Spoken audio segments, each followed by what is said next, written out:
Kumbinsido na talaga tayo mga kababayan, no? Kumbinsido na tayo. Mga ulol na talaga itong mga rallyistang ito. Pare-parehong may mga tupak sa utak mga kababayan. Akalain nyo, dahil bigo silang mapa-impeach si VP Sara Duterte, ay pinairal na lang nila mga kababayan ang kanilang mga guni-guni. Inimagine nila na tinulong nila si VP Sara.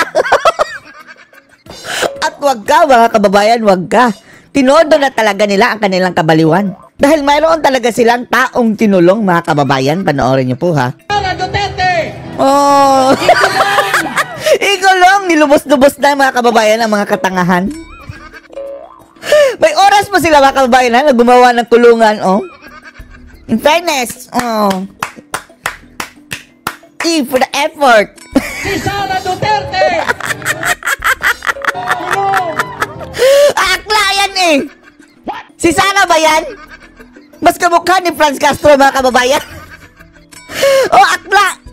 Ang itsura mga kababayan, mas malapit sa itsura ni Franz Castro. At mas malapit din mga kababayan dahil convicted mga kababayan si Francine. Child abuser, mayroon conviction. Baka siya ang unang makulong dyan. Panagutin si Sara Duterte! Sige! Pukpukin mo ng maso. Kita nyo mga kababayan, Ito yung maso sa flag ng komunista mga kababayan. Aside sa dyan maso mga kababayan ganyan, mayroon din silang yung parang quarter moon, na andun din sa flag ng mga rallyista. Ayun, kinulong nila si Sara. Nakamukha ni Franz Castro. Kawawa naman si Francine Castro. Akala namin si Sara ang kukulong. Convict! Castro now! No need pala mga kababayan na manawagan ng convict Castro now dahil convicted na pala akla! Akla yan mga kababayan. Ang Sara Duterte nila. Ang mamamayang Pilipino! Mamamayang Pilipino na naman pinagsisigaw. Ang sabihin nyo, mga rallyistang mga animal, mga rallyistang mga bayaran. Mag-interview ka dyan mga kababayan. Mayroon nga nag-viral, di ba na? Ang sabi, sumama lang ako dito eh. Anong pinaglalaban? Eto mga kababayan hindi natin nakita si Renato Babalo na nag-rally noong SONA ni BBM. Ayan, pagdating sa mga Duterte mga kababayan, nabuhayan ng loob si Babalo. Ayan si Babalo! Ayan! Nato ang Babalo! Ang Babalo mga kababayan. Biglang nabuhay kapag Duterte mga kababayan ang issue. Nung panahon ng SONA, ewan na natin. Andun ba sa SNR si Babalo? Painom-inom ng Coke float. Nandito tayo ngayon sa tapat ng Senado kung saan nagkakaroon ng kilos protesta. Kilos protesta. Ang kawawa dyan mga kababayan, mga matatanda. At inulan pa sila iba't ibang grupo upang ipaglaban na dapat ay ituloy itong impeachment case. Sige, ituloy nyo mga ungas. Paano nyo itutuloy? Impeachment trial ni Vice President Sara Duterte. Palugong sila ng mga pulis na nakaharang dito sa gate ng Senado. Etong gustong-gusto nila mga kababayan, naharapin talaga ang mga pulis na kawawa mga pulis nating ilan mga kababayan na Call of Duty. Andyan ang convicted mga kababayan, Convict Sara now. Eto, convicted Castro now. Convicted na Pastesa, convicted na yung mga kababayan. Mayroon lang appeal. At goodbye na pala ito sa Kongreso mga kababayan. Buti nga. Wala na yung posisyon sa gobyerno. Buti nga. At ngayon, meron pang dumarating na ibang grupo dito naman mula sa kaliwa. At ano na naman grupo yan? ito isasama rin dito sa kilos. The same people, may effort talaga sila mga kababayan na magpagawa ng ganito mga banner, Yan ang kaibahan mga kababayan sa mga bayaran. Pero kapag mga legit na mga rally, kahit mga sulat kamay lang mga kababayan o ganyan, hindi talaga nagpa-effort ng ganyan. Imprenta. Mga bayaran protesta yan. Na to.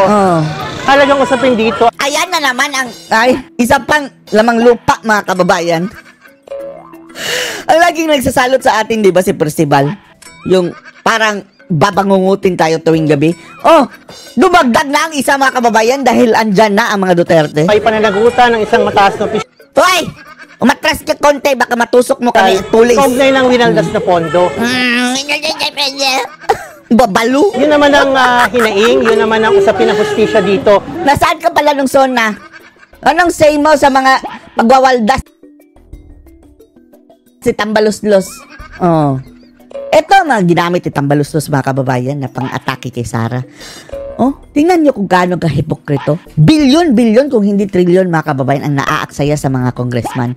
Wala sila, dyan sila sa confidential fund ni VP Sara. Na, wala ano sa COA. Ang dapat manaig yung pananagutan, yung justisya, hindi technicalidad. So, sarap batukan ng sa tingin sa baba batas, nito, no? hindi yung mali-maling appreciation ng facts. Shut up, Pabalo. Forward natin ito mga kababayan, ha? O, ayan si Francine mga kababayan. Akala natin ito yung kinulong kanina, no? Mas kamukha ni Franz Castro mga kababayan. Yung akla. Oh? Intayin, no? Yung magiging resulta. Tumaba mga kababayan, oh. Tumaba na rin, no? Pinakain kasi ni Romualdez ng gusto mga kababayan. Motion for reconsideration ay pinail mismo ng House of Oh, Representatives. iyak lang, Francine. So, kami ay, Don't worry, Francine, dahil ikaw ang mauunang makukulong. kami ay magbabantay. Hindi na natin kailangan magsigaw-sigaw ng convict Francine now. Convict Castro now. Dahil convicted na mga kababayan na Hanggang sa animal. matapos ang session ngayon. Hanggang Dapat matapos daw sa managot mundo. ang Senado at maging Oh? Kung tatanungin mo itong mga matatandang ito mga kababayan, hindi alam. Sinama lang ako dito eh. Korte Suprema dahil ayaw nilang litisin ang Vice Presidente. Mamayang alas 3 ng hapon ay magdedebate ang Senado Kunwari marami sila pero binitbit lang mga kababayan. para malaman kung magko-convene nga ba ng impeachment court itong Senado o tuloy lang Ay nako, oh. Eto mga kababayan, no? Ihain sa Korte Suprema Walang kadala-dala. Magmomosyon pa ng isa. para iapilang desisyon nito sa Sige. impeachment complaint laban kay Vice Mag-motion President kayo. Sara Duterte. Go Ang ahead. lead nila, walang nalabag ang Kamara sa paghahain ng reklamo para sa Vice Presidente. Para sa iba pang Libre namang magbunigon. detalye, makakausap po natin live mula po sa Maynila si Camille Samonte. Camille, sino nga bang naghain ng panibagong mosyon? What do you expect? Ito na namang mga animal mga kababayan. Sa naghain nga ng panibagong mosyon ang Makabayan Block sa Korte Suprema para iapela Makabayan ang Black. Ito Makabayan Black. basura ng Korte sa impeachment complaint laban kay Vice President Sara Duterte. Tingin natin mga kababayan, dyan nauubos ang kanilang pondo. Dyan sa mga ralista mga kababayan. Walang proyekto yung Makabayan Black eh. Yung kanilang mga napanalo na mga kongresista, kabataan party list, teacher. Wala yang ni isang posting na patayo mga kababayan siguro. Oh, ito na pupunta sa mga ralistang mga walang kaalam-alam. Tinatanong mga kababayan, anong pinaglalaban mo? Nabitbit lang ako dito. Makabayan Block na walang paglabag ang Kamara sa inihain itong Articles of Impeachment. Sige. Nagtungo mismo sa Korte Suprema sina ACT Teachers Oh, Party ayan, List mga Representative mga gunggong mga kababayan, oh. Ang kakapal ng mga pagmumukha, no? Ito, Francine, itong Gabriela Partilis, mga kababayan, Arlene Brosas, at itong, si Lisa Masa ba yan? Tumakbo rin sila doon, o talunan. Ano kayo iniisip nila, mga kababayan? At yung kulot, mga kababayan, na bagong, kapalit, Raulul Manuel. Yan na naman ang maghasik, mga kababayan. Party List Representative Antonio Tino at Kabataan Party List lalo na lang si Tinyo, mga kababayan. Isa pa yung makakaliwa. Representative Rene Co. Kasama nila si Makabayan President Liza Maza at bagong alyansa Makabayan Chairperson Yung mga Teodoro gunggong. Casino. Kasama rin The usual bilang suspect. intervenor sina dating ACT Teachers Party List Representative Franz Castro, Gabriela Women's Party List Representative Arlene Brosas at Kabataan Party List Representative Raul Manuel. Na-take over na nila ang Congress, mga kababayan. Nabigyan na nga sila ng pinapasok talaga mga kababayan. Doon nagsisigaw-sigaw. Hindi kayo nahihiya? Tambalustos, pinapasok ang mga makakaliwa, mga kababayan. Andun na. Hindi na nila kailangang ngalampag sa labas. Dahil pinapasok. And then, ngayon sa Supreme Court na naman, magbida-bida. Kakapal na mga pagmumukha. Na nag-endorso noon ng ikalawang impeachment complaint. Nakapaloob sa mosyon ng grupo ang argumento. Lahat ng ito, mga kababayan, negosyo lang yan. Itong kanilang panggugulo sa bansang ito. Yan ang kanilang hanap buhay, sigurado. Nabubuhay sa kalsada, mga kababayan, rally-rally. na walang grave abuse of discretion ang Kamara sa Pati nga yung support BBM. Sila lang din, grupo nila mga kababayan, yung mga relistang. Yan ang dala-dala ng mga flag. Oh, support BBM na sila. Rally, di ba? Na yung mayroong support BBM na rally. Hanay din nila ang sumali. Ang mga animal. Impeachment complaint laban kay VP Sara. Hindi rin daw nalabag ang 1-year ban rule at ginampanan lang ng Kamara ang Sige, i-check nyo yung bag niyan. Baka mayroong AK-47 ha. nang i-endorso at dalhin Tingnan sa nyo. Senado ang articles of impeachment.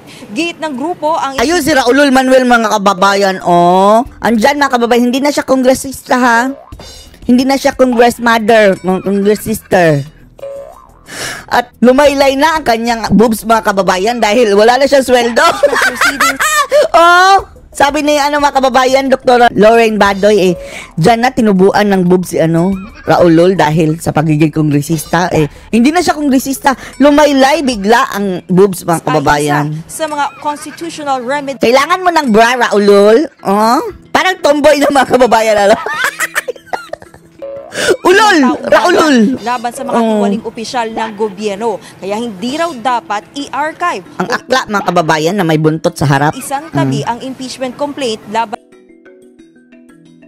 sa bise dahil ang kine-question dito ay ang maling paggamit ng pondo.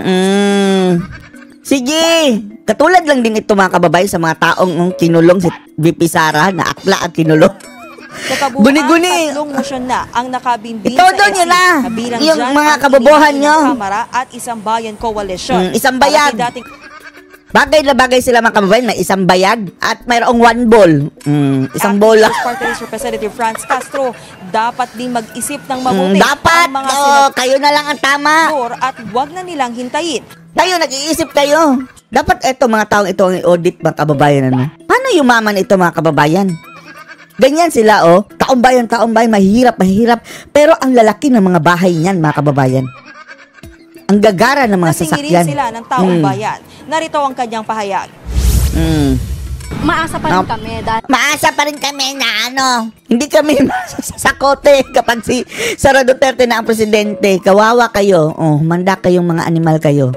Kapag makitaan ito mga kababayan na mayroon silang linked doon sa mga armadong grupo, dapat ubusin ang mga salot na ito mga kababayan. marami namang desisyon ang Supreme Court in the past na na-reverse. Sige.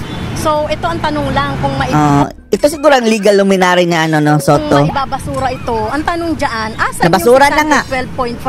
Asa na yung billions and billions and trillions na pinamudmod ni Romualdez para pumirma sa impeachment ni VP Sara?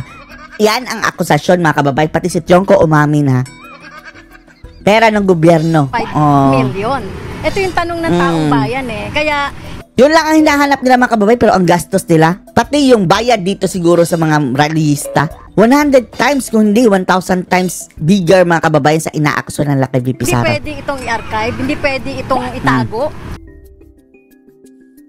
Pag senador ka muna, paano? Talo ka Kailangan talagang sagutin ni Sara Duterte. Pagsalitain mo yung kulot, Bata pa mga kababayan, bulok na. Kapapasok na sa politika, bulok na. Ang sabi niya na, wicked witch daw si Sara Duterte. Wicked witch of the South. Sabi na kulot. Tapos mukhang witch yung katabi mo, Ano masasabi niyo dito mga kababayan? Post your comments below.